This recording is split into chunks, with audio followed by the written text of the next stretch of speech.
Zohran Mamdani একজন উদীয়মান রাজনীতিক এবং নিউ ইয়র্ক স্টেট অ্যাসেম্বলির সদস্য। নিউ ইয়র্ক সিটির রাজনীতিতে একটি শক্তিশালী প্রগতিশীল কণ্ঠস্বর হিসেবে নিজেকে প্রতিষ্ঠিত করেছেন।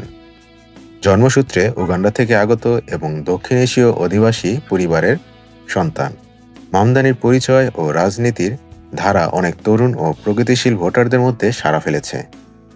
তিনি 2021 সালে অ্যাসেম্বলির সদস্য নির্বাচিত হন এবং তখন থেকেই আবাসন, পরিবহন এবং আদিবাসী অধিকার ইস্যুতে সক্রিয়ভাবে কাজ করেছেন।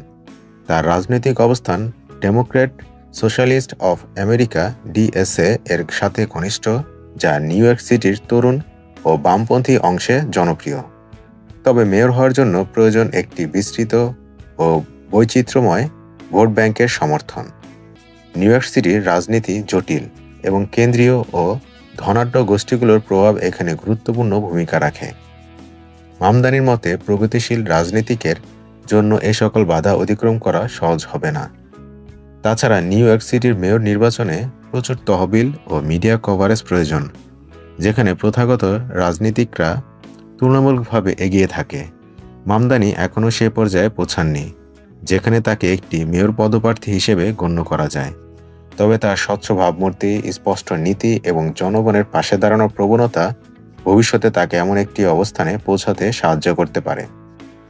বর্তমান তরুণ প্রজন্মের মধ্যে তার গ্রহণযোগ্যতা বাড়ছে, যা তাকে ভবিষ্যতের জন্য একজন সম্ভাব্য মেয়র প্রার্থী হিসেবে তৈরি করছে।